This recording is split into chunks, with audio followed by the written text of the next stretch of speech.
continuation of the chronic otitis media.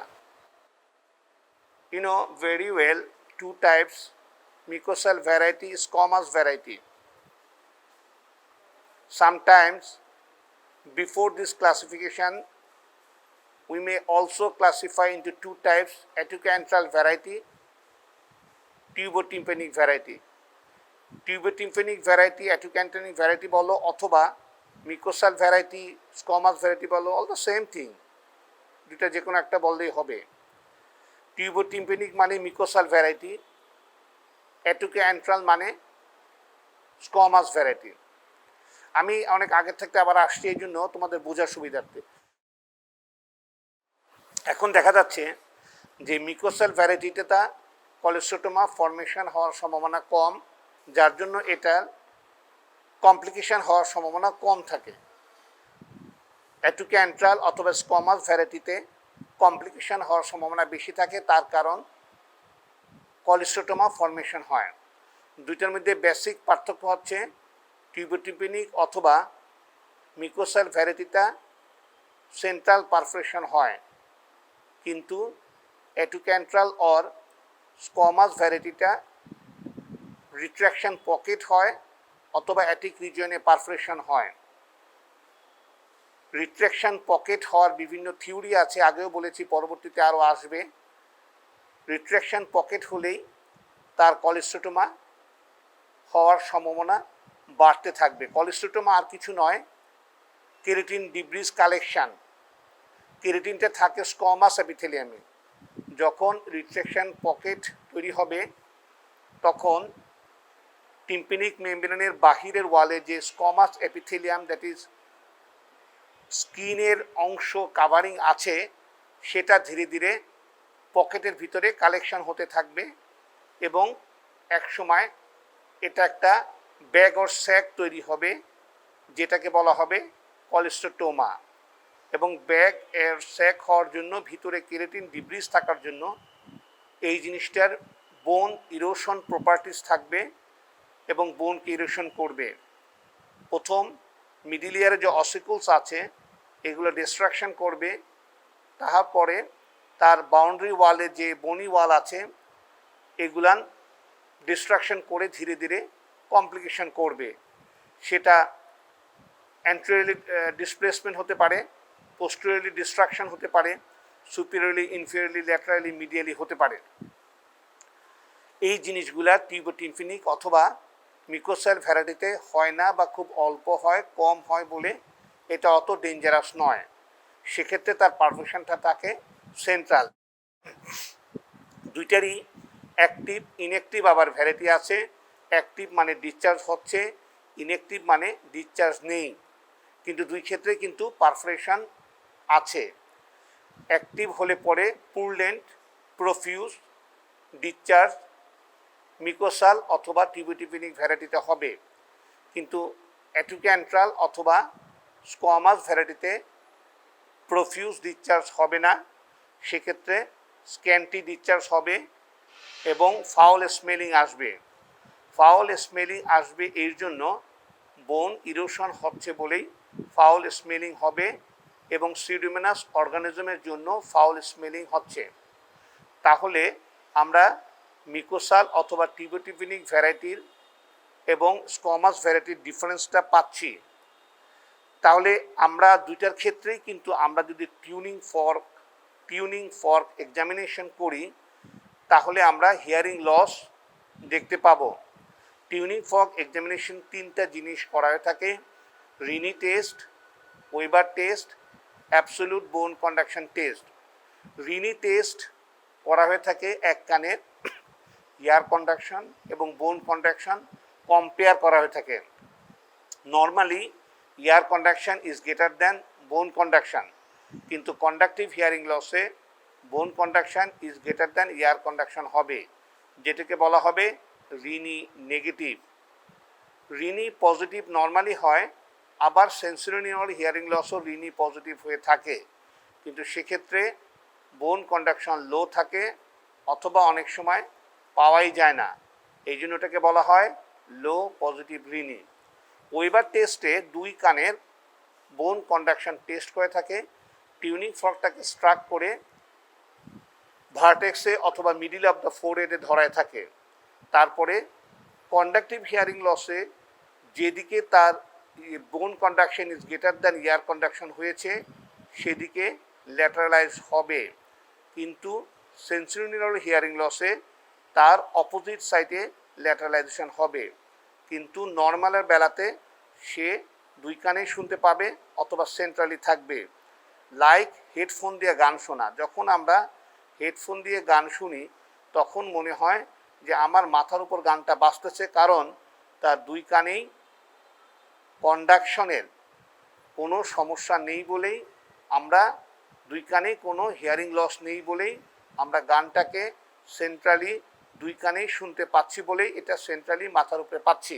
ল্যাটারালাইজ to the disease side conductive hearing লসে বলা হয়ে থাকে। কেন হয় একটু চিন্তা করি। বোন কন্ডাকশন গ্রেটার দ্যান ইয়ার কন্ডাকশন যদি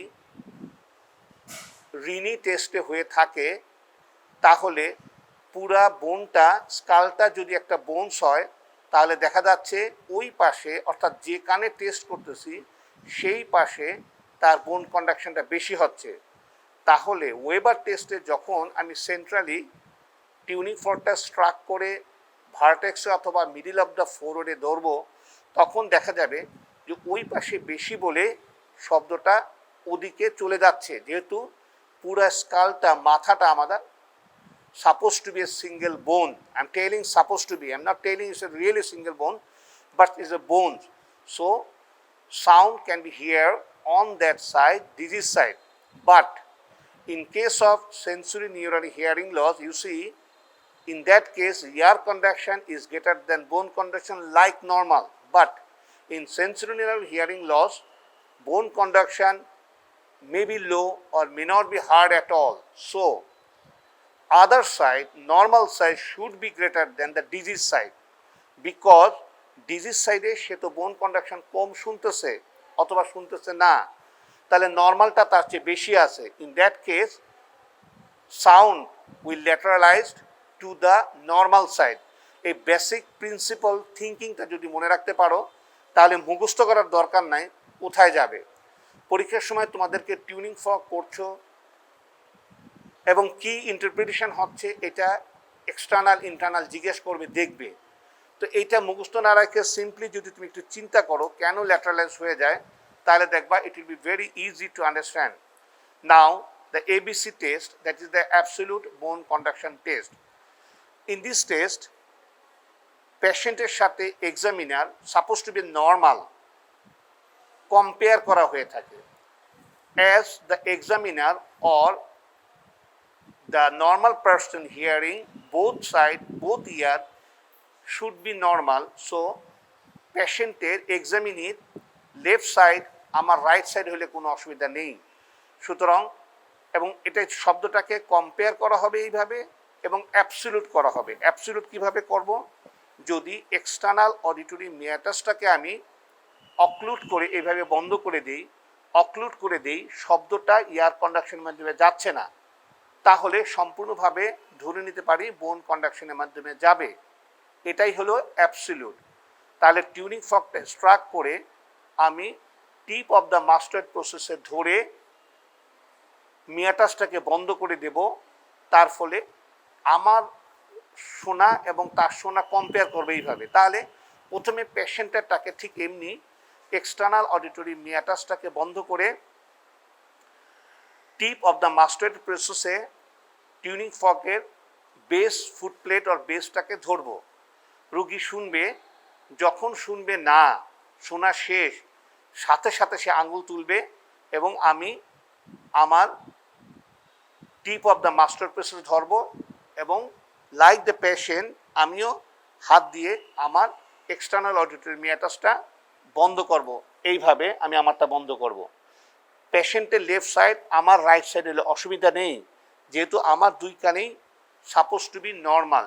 এখন আমি যদি সেন্সরি নিউরাল হিয়ারিং লস হয়ে থাকি তাহলে পেশেন্টের সাথে কম্পেয়ার করা একটু মুশকিল হবে। This is the absolute bone conduction test. এই তিনটি টেস্টের মাধ্যমে আমি পেশেন্টের টিউনিং ফর্ক টেস্টের অবস্থা বুঝতে পারি। নাও অটোস্কোপিক ফাইন্ডিং তো very easy, you can understand. Otoscopy করে পেশেন্টের যদি অ্যাক্টিভ স্টেজে থাকে তাহলে মিকোসাল ভ্যারাইটি, তাহলে মিডিল ইয়ারের মিকোসাটা আমি ভালভেটি পাবো এবং পাস ডিসচার্জ পাবো। ব্লিডিং অথবা bloody surface may be present when there will be a granulation tissue formation and central perfusion I can see. So examination ভিতরে আমার আসতেছে otoscopic examination, tuning fork test. তারপরে তুমি দেখো ডিফারেন্স লিখছি আমি, তোমরা এটা খুললে দেখতে পাবে যে ডিফারেন্সটা বোঝা যাচ্ছে যে central perforation, marginal perforation, active perforation লিখে দুইটা আলাদা করে বোঝানো হয়েছে। কানের অর্গানিজমের সাথে বাহিরের ইনফেকশনের organism not the same things, যার জন্য তুমি যদি এক্সটার্নাল অডিটরি ক্যানেল থেকে নেও তাহলে দেখবা gram positive, gram negative, streptococcus, staphylococcus আসবে। কিন্তু যদি মিডিল ইয়ার থেকে কালেকশনটা নেও তাহলে দেখতে পাবা সেটা আসতেছে মেইনলি আমরা যে অর্গানিজম পাচ্ছি কালচার করে সেটা সিউডোমোনাস অর্গানিজম পাচ্ছি। ইনভেস্টিগেশনের প্রথম কথা হলো গিয়া যে আমরা যে নর্মালি অরোস্কোপিক এক্সামিনেশন করে যে পিকচারটা পেয়েছি সেটা আমাকে আন্ডার অপারেটিং মাইক্রোস্কোপ দেখতে হবে। এটা আন্ডার অপারেটিং মাইক্রোস্কোপটা এটা এক্সামিনেশনও বলতে পারো, ইনভেস্টিগেশন বলতে পারো। ওয়াই? বিকজ নর্মালি আউটডোরে যে আমরা ইয়ার এক্সামিনেশন করি এবং অরোস্কোপ এক্সামিনেশন করি সেক্ষেত্রে ম্যাগনিফিকেশন হয় 2.5 টাইমস। এই 2.5 টাইমসে অনেক প্যাথোলজি আমরা মিডিল ইয়ারের প্যাথোলজি পারফোরেশন অনেক সময় বুঝে সারতে পারি না, বোঝা যায় না। সেক্ষেত্রে আন্ডার অপারেটিং মাইক্রোস্কোপ যদি দেখি সেটা 10 টাইমস ম্যাগনিফিকেশন হবে, সেক্ষেত্রে আমি পারফেক্টলি বুঝতে পারবো আসলেই তার পারফোরেশন আছে কিনা। অনেক সময় রিট্রাকশন পকেট বুঝতেই পারি না, সেক্ষেত্রে আন্ডার অপারেটিং মাইক্রোস্কোপ দিয়ে দেখলে পরে আমরা বুঝতে পারি। আমাদের যে অন্যান্য জিনিসগুলো আছে ইনভেস্টিগেশনসের, এক্স রে, মাস্টওয়েট, টাউন্স ভিউ করা, সোয়াব নিয়ে কালচার সেন্সিটিভিটি করা, এগুলো করতে পারো। কিন্তু first examination under microscope, second is pure tone audiometry. Why the pure tone audiometry is so important? Because hearing level পেশেন্টের না জেনে আমি পেশেন্টের কী উপকার করব, আদৌ অপারেশন করা সম্ভব কি না, এটা আমাকে অ্যাসেস না করে পেশেন্টের চিকিৎসা যদি শুরু করে দিই তার সাথে একটা হিপোক্রেসি হবে, ভণ্ডামি হবে। দেখা গেল যে তার আসলে সেন্সরি নিউরাল হিয়ারিং লস, পর্দা সেন্ট্রাল ফুটা আছে। ধরো আমার কান, আমার বয়স হয়েছে, এই আমার মতন যারা ক্লোজ টু 50 ইয়ার্স আর মোর দ্যান 50 ইয়ার্স তাদের কিন্তু সেন্সরি নিউরাল হিয়ারিং লস থাকাটা স্বাভাবিক। এখন তুমি যদি বলো যে আপনার কানের পর্দা লাগালে পরে সম্পূর্ণ ঠিক হয়ে যাবে, এটা হবে একটা ভণ্ডামি। তার কারণ পর্দা রিপেয়ার করলে অথবা অসিকুল রিপেয়ার করলে, ডিসরাপশন হয়ে থাকলে সেটা কারেকশন করলে সেটা কিন্তু কন্ডাকটিভ হিয়ারিং লসের ইমপ্রুভমেন্ট হবে, সেন্সরি নিউরাল হিয়ারিং লসের ইমপ্রুভমেন্ট হবে না। ফার্স্ট কথা। সেকেন্ড কথা, টিম্পানিক মেমব্রেন যদি সেন্ট্রাল পারফোরেশন হয় তাহলে তার হিয়ারিং লস 30 to 40 ডেসিবেল অর্থাৎ mild, early moderate hearing loss হতে পারে। কিন্তু যদি একটা পেশেন্টের যদি দেখি আমরা more than 60 decibel hearing loss, তাহলে আমি বুঝবো যে পেশেন্টটার আসলে সেন্ট্রাল পারফোরেশনের জন্যই তার হিয়ারিং লস নয়, আরও অন্য কোনো কারণে তার হিয়ারিং লস হয়েছে, like ossicular disruption. I told you before that the first bone should be eroded is the long process of the incus, then the superstructure of the stapes, then the body of the incus, then handle of the malleus. যখন পারফোরেশনের সাথে অসিকুলসগুলো disruption হয়ে থাকে তাহলে তার hearing লসটা অনেক বেশি বেড়ে যাবে। সেক্ষেত্রে যদি আমি শুধুমাত্র মাইনোপ্লাস্টি করি অর্থাৎ repair of the tympanic membrane করি, তার হিয়ারিং লসটা কিন্তু কারেকশান সেই পরিমাণ হবে না যেটা বোন ডিসরাপশন হওয়ার জন্য কারেকশন না করা হয়েছে। কারণ বোন ডিসরাপশন হয়ে গেলে সেই কন্টিনিউশনটা থাকলে পরেই শব্দটা কন্ডাকশন করে ওভালউইন্টুতে যে শব্দটা পেরিলিম্ফ অ্যান্ডোলিম্ফে যে নার্ভকে স্টিমুলেট করে ব্রেইনকে সুপিরিয়র টেম্পোরাল জাইরাসকে স্টিমুলেশন করে শব্দ শুনতে পাবেন। In that case I must do tympanoplasty, that is myringoplasty plus ossiculoplasty. So before that পেশেন্টকে আমাকে বুঝাতে হবে যে আপনার এই সমস্যা হয়েছে। সিম্পল একটা পিওর টোন অডিওমেট্রি করে আমি বুঝতে পারছি তাহলে আপনার এই চিকিৎসা করতে হবে। সেই সার্জনের দৌড় তো থাকতে হবে সেটা করতে পারার। দেখা গেল আসলে সে অনলি টিম্প্যানিক মেমব্রেন রিপেয়ার করতে পারে, অথবা সেই হসপিটালে সেই অতটুকু ফ্যাসিলিটিস আছে। অসিকুলোপ্লাস্টি করতে গেলে অবশ্যই তার অটোগ্রাফট নিতে হবে, অ্যালোগ্রাফট অর্থাৎ আরেকজন পার্সন থেকে নেওয়া যেতে পারে যদি প্রিজারভেটিভস থাকে, এবং আরও কিছু ইনস্ট্রুমেন্টস, আরও কিছু ম্যাটেরিয়ালস লাগবে। সেই অপারেশন থিয়েটার যদি সেই ফ্যাসিলিটিস না থাকে তাহলে তো সেটা করে লাভ হবে না, কারণ পেশেন্টের এক্সপেকটেশন থাকবে hearing improvement as well as aural discharge abated, বন্ধ করা। সেই মুছতে গেলে, বন্ধ করতে গেলে আমাকে টিম্প্যানিক মেমব্রেনটা ইনট্যাক্ট করতে হবে। সো ইন দ্যাট কেস পেশেন্টকে যদি জানানো হয় যে আমি আসলে আপনার কানে শোনার খুব বেশি ইমপ্রুভ করতে পারছি না, তার কারণ আপনার টিম্প্যানিক মেমব্রেন যে শুধু পারফোরেশন তাই নয়, অসিকুলো ডিসরাপশন হয়ে আছে। আপনি হয়তোবা খুব বেশি কানে শুনবেন না, কিন্তু পুষ্পানি পড়া বন্ধ হবে, আপনার যে অ্যানোয়েন্স হয়, বারবার বালিশ ভিজে যায় বা হাঁটতে চলতে কান দিয়ে ফুস পড়ে, সেটা বন্ধ হবে। পেশেন্ট যদি অ্যাগ্রি হয় যে ঠিক আছে আমার এতটুকু হলেই হবে, আমার শোনা ইমপ্রুভমেন্ট খুব বেশি দরকার নেই, because my job, my work does not need that type of improvement of hearing, so in that case তুমি করতে পারো। বাট পেশেন্টকে অবশ্যই কাউন্সেলিং করতে হবে এবং তাকে অ্যাওয়ারনেস থাকতে হবে, বুঝতে হবে তার ইমপ্রুভমেন্ট কতটুকু, তার এক্সপেকটেশনের কাছাকাছি যায় কি না। যদি এক্সপেকটেশনের ভিতরে না থাকে তাহলে সে চিকিৎসা করে লাভ কি। So my investigations, first is examination under microscope, second is pure tone audiometry, third, fourth যা বলো বলো, থার্ডে আসতে পারে এক্স-রে মাস্টার টাউন্স ভিউ, ফোর্থে আসতে পারে culture and sensitivity test, CT scanning, computerized tomography, petromastoid region করতে পারো if there will be suspected complications or canal or membrane cannot be seen properly or in an academic way. একটা hospital, একটা medical college, it's একটা academic place, সেক্ষেত্রে স্টুডেন্টকে পড়াতে গেলে অথবা নিজের ইমপ্রুভমেন্টের জন্য সেক্ষেত্রে সিটি স্ক্যানিং করার রাইট আছে। কিন্তু একটা সিম্পল পেশেন্ট, তুমি চেম্বারে আসো, তার সেন্ট্রাল পারফেশন দেখতেছো, সেক্ষেত্রে আননেসেসারি সিটি স্ক্যানিং করার কোনো রাইট নেই। দো পেশেন্টের কোনো কমপ্লিকেশন নেই, you can see the tympanic membrane very well and it is not an academic place, সেক্ষেত্রে আননেসেসারি সিটি স্ক্যানিং করার দরকার নেই। এক্স-রে মাস্টার যেটা করে থাকে সেটার নাম হলো গিয়া X ray mastoid Towne's view. X ray mastoid Towne's view normally বলতে পারি 30 to 35 degree anterior posterior view, কিন্তু এত কথার দরকার নেই, শুধুমাত্র একটি শব্দ মনে রাখলে হবে, X ray mastoid Towne's view. Temporal bone দেখতে গেলে আরও অনেক ভিউ আছে, নামগুলো লিখে রাখতে পারো। Second is submento vertical view, third is lateral oblique view, that is Stenvers view, fourth is Owen's view. তাহলে আবার বলি, প্রথম হলে গিয়া এক্স-রে মাস্টার টাউন্স ভিউ, এই শব্দটা মানে হচ্ছে গিয়া 30 to 35 degree anterior posterior view. Second is submento vertical view, third is lateral oblique or transverse view, fourth is Owen's view. এই সমস্ত ভিউগুলা অনেকে জানে না। সবচেয়ে পপুলার ভিউ হলো গিয়া Towne's view, second one is transverse view. ইন্ডিয়াতে ট্রান্সভার্স ভিউ খুব ভেরি পপুলার, বাংলাদেশে Towne's view whole over the world very popular. এখন তার কথা আসতেছে ট্রিটমেন্ট।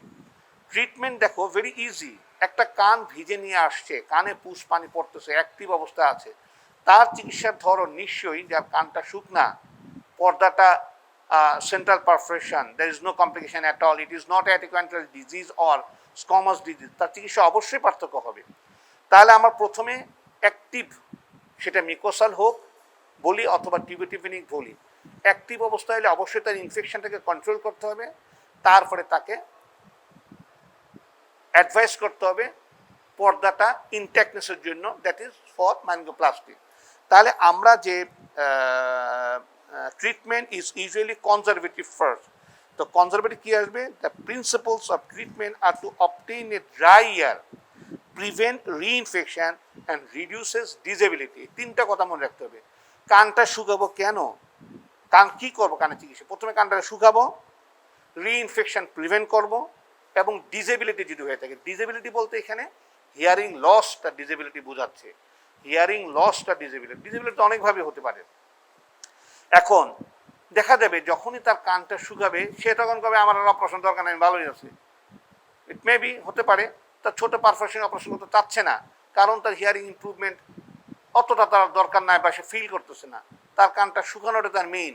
তোর একটা ইয়াং মেয়ে, তার বিয়ে হবে, এখন সে কান দিয়ে পুষ্পানি পড়ে, একটা বিরক্তিকর অবস্থা, তার কানটা শুকায় গেছে। কারণ যেহেতু আমার কানের পর্দাটা অনেক ভিতরে, অনেকে তো দেখতেও পাচ্ছে না, দেখা সম্ভবও না, সো সেক্ষেত্রে সে পুষ্পানি পড়তেছে না, এতেই সে খুশি। তো ফার্স্ট চিকিৎসার যদি কনজারভেটিভ দেওয়া যায় তাহলে দেখা যাবে সে এমনিই সে ভালো থাকছে। এই ট্রিটমেন্টটাকে আমরা কতগুলো স্টেজে ভাগ করেছি, স্টেজ 1, স্টেজ 2, স্টেজ 3, এবং সেটাকে ভিজিট হিসেবে বলি, first visit, second visit, third visit. একটা দেখা গেল অরাল ডিসচার্জ, প্রফিউজ ডিসচার্জ, পেশেন্টের আপার রেসপিরেটরি ইনফেকশন নেই অথবা টনসিলাইটিস, সাইনোসাইটিস নেই, আমার কাছে আসছে। আমি দেখা ডান কান আমি দেখলাম, কান সাকশন দিয়ে পরিষ্কার করলাম, করে দেখলাম সেন্ট্রাল পারফেকশন আছে। আমি অরোস্কোপ এক্সামিনেশন করলাম, টিউনিং ফর করে দেখলাম হ্যাঁ তার মোটামুটি হিয়ারিং লস আছে। আমি কিছু ইনভেস্টিগেশন দিলাম, main investigation is pure tone audiometry, করে দেখলাম হিয়ারিং লস মোটামুটি 30, 40, 45 ডেসিবেল হিয়ারিং লস আছে। তাহলে আমি তার ট্রিটমেন্ট কী দেবো? প্রথম হলে গিয়ে oral toileting. Remember, oral toileting, পরিষ্কার করো, পুজ একটা টক্সিক সাবস্টেন্স, এর উপরে ওষুধ দিয়ে কোনো লাভ নাই। সিম্পল যদি কানেরটা সাকশন দিয়ে মপিং করে সিরিঞ্জিং করে পরিষ্কার করি তাহলে রুগীটা এমনিই ভালো হয়ে যেতে পারে, তার কোনো ওষুধের দরকার নাই। সেকেন্ড হলে গিয়া কানে একটা অরাল ড্রপ দেব। কি ড্রপ দেব? আমরা দিয়ে থাকি সিপ্রোফ্লক্সাসিন উইথ স্টেরয়েড। বাজারের নাম আছে, সিপ্রোকট আছে, বিউফ্লক্স ডি আছে, বিভিন্ন নামে আছে। অনেক সময় আমরা বাজারের নাম জানতে চাই, এই জন্য যে ডাক্তার হবে সে যেন লিখতে পারতেছে কিনা সেটা বোঝার জন্য। এক গাদা অ্যান্টিবায়োটিকের নাম জানতে চাচ্ছি তা না, একটা দুইটা জানতে হবে, অন্তত সে একটা ভালো মতো জেনে যাক আন্ডার গ্রেডে, যে যখন সে ডাক্তার হবে অন্তত ইন্টার্নি করবে সে যেন ওইটার নামটা লিখতে পারে। এই জন্য আমাদের চিকিৎসা এতদূরই যথেষ্ট। কেউ কেউ আমরা এটার সাথে অ্যান্টিহিস্টামিন দিয়ে থাকি, নেজাল ডিকনজেস্টেন্ট দিয়ে থাকি। সিস্টেমিক অ্যান্টিবায়োটিক রুটিনলি দেই না যখন সেই পেশেন্টের প্রফিউজ ডিসচার্জ থাকে, রিইনফেকশন হচ্ছে বারবার, অথবা এটার সাথে তার টনসিলাইটিস আছে, অ্যাডিনোইডাইটিস আছে, সাইনোসাইটিস আছে, অথবা অন্য কোনো আপার রেসপিরেটরি ট্র্যাক্ট ইনফেকশন আছে, কাশি আছে, সেক্ষেত্রে আমরা সিস্টেমিক অ্যান্টিবায়োটিক দিয়ে থাকি।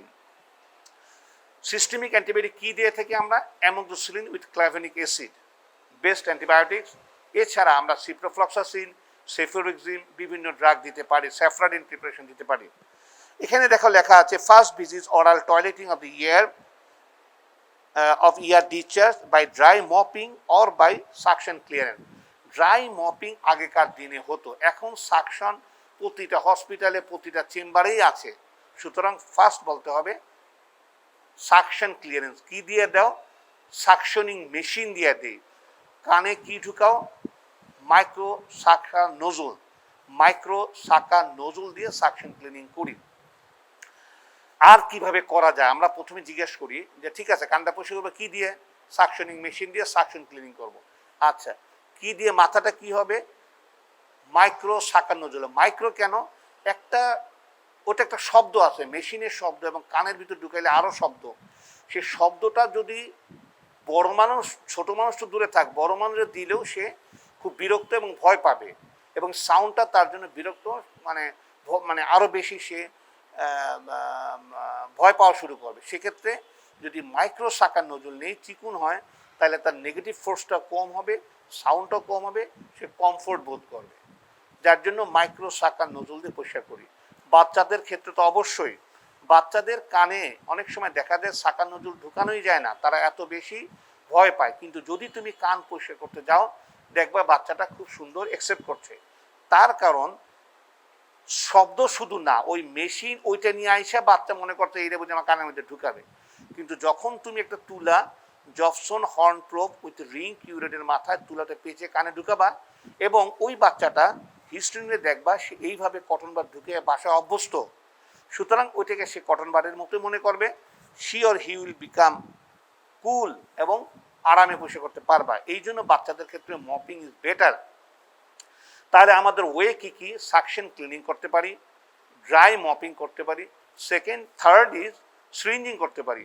নর্মাল স্যালাইন দিয়ে আমি কানটাকে পরিষ্কার করতে পারি। সেক্ষেত্রে একটু ঝামেলা আছে, আমরা সাধারণত প্র্যাকটিক্যালি করি না, বই পুস্তকে লেখা আছে। ঝামেলাটা হলো গিয়া, আমি যে পানিটা ঢুকাবো সেই পানিটা যদি ময়লা হয়, কারণ এখন স্যালাইন আউটডোরে বসে রয়েছে, রুগী আসতেছে 20-40টা, এখন স্যালাইন কি না আনো তারপরে সিরিঞ্জে ঢুকাও, দেখা হয় না।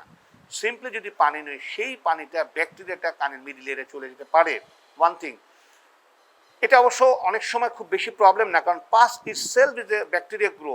সুতরাং পানি আমি ময়লা দিলে, ময়লা বলতে নর্মাল পানি দিচ্ছি, সেটা কতটা এফেক্ট করতেছে সেটার চেয়ে বড় কথা দাঁড়াচ্ছে পানিটা যখন আমি ফোর্সে দেব তখন ল্যাটারাল সেমিসার্কুলার ক্যানেল স্টিমুলেশন হবে। স্টিমুলেশন হলে বাচ্চাটা অথবা ওই পেশেন্টের ভার্টাইগো শুরু হবে। উইনো আমাদের ভার্টাইগো ব্যালেন্স মেনটেন হয় by the semicircular canal, never the cochlea. Cochlea only responsible for hearing, vestibule and semicircular canal is responsible for balance maintain। আমরা যে রাস্তা দিয়ে হাঁটি, এই যে আমরা পড়ে যাই না, এই ব্যালেন্সটা প্রথম মেনটেন হয় থাকে কান, ear, that is semicircular canal and vestibule. Second is eye, third is proprioceptive joint. কান সো ইম্পর্টেন্ট ব্যালেন্স মেনটেন করার জন্য। এই সমস্তগুলো আমাকে কন্ট্রোল করে সেরিবেলাম। সেরিবেলাম ফাইন টিউন করছে। একজনের সুন্দর হাতে কাজ করতে পারতেছে, আরেকজনে পারে না, হাত কাঁপে, বিকজ তার সেরিবেলামের ফাইন টিউনিংগুলো মেনটেন হচ্ছে না বলে। তো যার জন্য ওই কত প্রসঙ্গ থাক, আমি কানের প্রসঙ্গে শুরু থাকি যে আমি সাকশন ক্লিনিংয়ের চেয়ে মপিং করতে পারি বাচ্চাদের ক্ষেত্রে। সিরিঞ্জিং করতে গেলে আমার এই সাবধানতা অবলম্বন করতে হবে যে তার ভার্টাইগো হতে পারে, যার জন্য best way is suction cleaning now. তারপরে আমরা দিয়ে থাকি কি topical antibiotic ear drops. Topical antibiotic দেখো আমি কি বলেছি, ciprofloxacin with a steroid 2 weeks or 12 days maybe. Second choice is gentamicin with a steroid. Gentamicin ইদানিংকালে আমরা একটু অ্যাভয়েড করি gentamicin, because it is autotoxic. But আমরা যেটা দিচ্ছি এটা টপিক্যাল, এটাতে অটোটক্সিক হওয়ার কোনো হিস্ট্রি নেই। But we are কশাস about it, যে জেন্টামাইসিন না দেওয়া ভালো। সিস্টেমিক্যালি আমরা যে জেন্টামাইসিন দিয়ে থাকি সেক্ষেত্রে অটোটক্সিক হতে পারে যদি তার প্লাজমা ডোজের উপরে দেওয়া থাকে। Gentamicin is very good drug against the Pseudomonas. Second choice is ciprofloxacin, but gentamicin should use with cautiousness and also use with steroid. Steroid সহ দিলে এটার যে টক্সিসিটি আছে এটা ডিস্ট্রাকশন হয়। এছাড়া আমরা পলিমিক্সিন ইয়ার ড্রপ দিতে পারি। So first choice is ciprofloxacin, second is gentamicin, third is polymyxin ear drum. Oral antibiotic, I told you, amoxicillin, cephradine may be given when there will be upper respiratory tract infection. Dose will be in adult 625 milligram in case of amoxicillin. বাজারের নাম আছে ফাইমক্সি club, Moxa club, Amoxi club, বিভিন্ন নামে আছে, এই সমস্ত নামগুলো আছে। 625 মিলিগ্রাম। আর ওয়েট কম লেস দ্যান 12 ইয়ার্স হলে আমরা দিয়ে থাকি 375 milligram. Ciprofloxacin 500 milligram BD or 750 milligram BD may be given. Ciprofloxacin বাচ্চাদের আবার অ্যাভয়েড করা উচিত সাধারণত। এবং তার পরবর্তীতে আমরা nasal decongestant, oral antihistamine, eradication of the source of infection, আমরা এই সমস্ত চিকিৎসা দিতে পারি। এই সমস্ত চিকিৎসা দিয়ে আমি রোগীদেরকে বলি 2 সপ্তাহ পরে আসবেন। 2 সপ্তাহ পরে যখন আসে আমি দেখতে পাবো 80% patient will improve, 20% will not improve. যে সমস্ত রোগী ইমপ্রুভ করে, দ্যাট ইজ কানটা ড্রাই হয়, তাদেরকে বলি আপনারা 3 থেকে 4 সপ্তাহ পরে হিয়ারিং টেস্ট করবেন, তারপরে পর্দা অপারেশন করে ঠিক করতে আসবেন। পর্দা অপারেশন করে ঠিক করা, দ্যাট ইজ রিপেয়ার করার নামই হচ্ছে মারিঙ্গো প্লাস্টি। ইটস এ প্লাস্টিক সার্জারি, ওটার জন্য আর এক ক্লাস চলবে। যে সমস্ত রোগী ইমপ্রুভ করবে না সেটা 20% মধ্যে ফেলাচ্ছি, তাদেরকে আবার সেকেন্ড কোর্স অ্যান্টিবায়োটিক দেব। এবং তাদেরকে বলবো আবার 2 সপ্তাহ পরে আসতে। একইভাবে যদি দেখা যায় আবারও 2 সপ্তাহ পরে আসার পরেও 80% শুকায় গেছে, 20% শুকায় নেই, তখন তাদেরকে দেখব যে কোনো সোর্স অফ ইনফেকশন আছে কিনা। সোর্স বলতে টনসিলে কোনো ইনফেকশন আছে কিনা, সাইনোসাইটিস আছে কিনা। যদি না থাকে, বোনস মাস্টয়েড বোন কোনো রিজার্ভার হিসেবে কাজ করছে কিনা, সেক্ষেত্রে আমরা কর্টিক্যাল মাস্টোডেক্টমি করব। তাহলে ফার্স্ট ভিজিটের চিকিৎসা হচ্ছে আমার অরাল টয়লেটিং, টপিক্যাল, লোকাল অথবা ইয়ারে antibiotic drops, preferable ciprofloxacin. Second is gentamicin. Third is polymyxin. Polymyxin is বাংলাদেশে কম পাওয়া যায়। অটোস্প্রিন ইয়ার ড্রপ, বাইরে একটা ড্রপ আছে ওয়েলকামের, সেটা ইউজ করে যেতে পারে। এটার সাথে নেজাল ডিকনজেস্ট। এখন বলতে পারে নেজাল দরকারটা কি? আমাদের কানের মিডিল ইয়ারের ড্রেনেজ হয় বাই দ্য স্টেশিয়ান টিউব। সেই স্টেশিয়ান টিউবটার ওপেন করে নেজোফেরিংসে এবং আরাকমাত ওপেন করে মিডিল ইয়ারে। এখন যদি নেজাল ডিকনজেস্টেন্ট দেই, তাহলে মিকস মেমেন্টটা শিং করে টিউবটা খুলে মিডিল ইয়ারের প্রেশার এবং ড্রেনেজটা মেনটেন হবে। অ্যান্টিহিস্টামিনের কাজ কি? সিক্রেশনটা কমায় দেওয়া। এই সমস্ত কাজ করে আমাদেরকে কানটাকে শুকানোর ব্যবস্থা করতে হবে। এই সমস্ত কথা বলো বা না বলো, তোমাকে অবশ্যই অরাল টপিক্যাল ড্রপ এবং অরাল টয়লেটিং এই দুটো শব্দ ইউজ করতে হবেই। তুমি কান শুকাবা কেমনে? তুমি যদি বলো কানের ড্রপ দেবো, নাকের ডিকনজেশন দেবো, এত কিছু দেবো, এই সমস্ত বলে গেলা, কিন্তু তুমি অরাল সাকশন ক্লিনিং বললা না, আমরা খুশি হব না, তোমার পাস মার্কে যাবে না।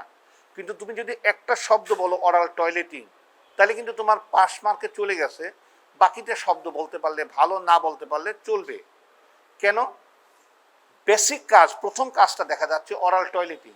এখন পুজের উপরে যদি আমি ড্রপ দিতেই থাকি, যে সমস্ত অনেক সময় যারা নন মেডিকেল পার্সন বা লোকাল গ্রাম্য ডাক্তার প্র্যাকটিস করে দেখবা কথা নেই বার্তা না কানে ড্রপ দিয়ে যাচ্ছে, বাট বিকজ তাদের জানেও না অথবা কানটা পরিষ্কার করার ফ্যাসিলিটিসও নাই।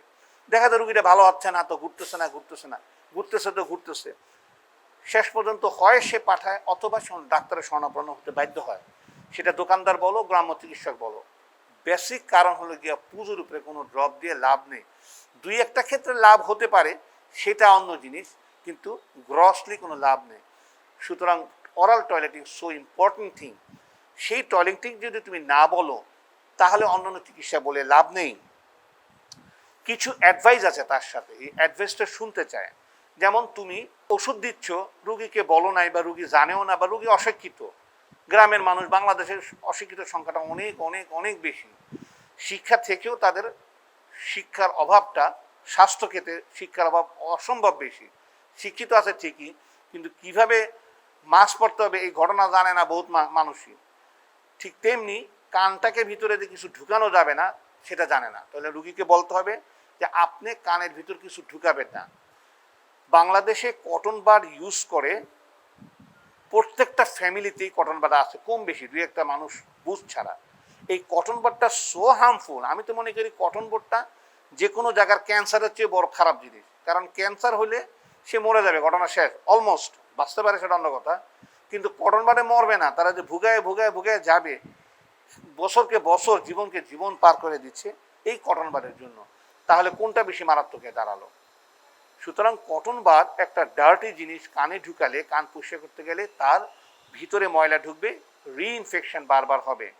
ছেলেদের অভ্যাস চশমার ডান্ডা কানের মধ্যে ঢুকানো, মেয়েদের অভ্যাস ওড়না পেঁচিয়ে কানের ভিতর পরিষ্কার করা, ম্যাচস্টিক ঢুকাইয়া পরিষ্কার করা, এই সমস্ত যেন বন্ধ করে। তাদেরকে এইভাবে বলতে হবে যে এটা হলে পরে আপনার ইনফেকশনটা ব্রেনে যাবে এবং এক সময় আপনি খুব খারাপ অবস্থায় চলে যাবেন। মারা গেলে বললে আবার অন্যরকম দাঁড়াবে, খারাপে চলে যাবেন। কোনো রুগীকে এমন ভয় দেওয়া যাবে না যে সে পেশেন্টটা ভয়ের চোটে যায় আর এক জায়গায় নালিশ করবে। অন্তত এতটুকু ভয় দেওয়া যাবে যে সে তার যে কাজটা করতেছে সেই কাজটা থেকে যেন সে দূরে থাকতে পারে, এতটুকু তাকে মেনটেন করতে হবে। 1 নম্বর। 2 নম্বর বলতে হবে যে আপনি পুকুরে নদীতে ডুব দিয়ে গোসল করবেন না, ঝর্ণায় গোসল করবেন না। অর্থাৎ আপনি যদি এই সমস্ত কাজ করেন, ইনফেকশন হচ্ছে আমি কন্ট্রোল করার চেষ্টা করতেছি, এর ভিতরে আবার ডার্টি পানি ঢুকতেছে, পুকুরের পানি তো অবশ্যই ময়লা হবে কম বেশি, তো সেই পানি যদি ঢুকে আবার ময়লা হবে। সুতরাং আপনি গোসল করার সময় শুধু তুলা ঢুকাবেন না। একটা জিনিস মনে রাখবেন, তুলা কিন্তু পানিকে সাক করে, কিন্তু তুলায় যদি আমি তেল অথবা ভেসলিন লাগিয়ে নিই তাহলে কিন্তু পানিটা যেতে পারবে না, এটা একটা ব্যারিয়ার হিসেবে কাজ করবে। অনেকে ইয়ার প্লাগ ইউজ করে বলে you can use ear plug, কিন্তু গ্রামে বসে ইয়ার প্লাগ পাওয়াটা এতটা সহজ জিনিস নয়। Thank you very much. Class শেষ, ক্লাস শেষ। থ্যাংক ইউ ভেরি মাচ, ধন্যবাদ। এই ক্লাসটা আরও সামনের উইকেও আবার একটা কন্টিনিউশন চলবে, কারণ chronic otitis media so important এবং একটা বড় চ্যাপ্টার। সো আমাদের এই লেকচারটা চলতে থাকবে। Thank you very much for today.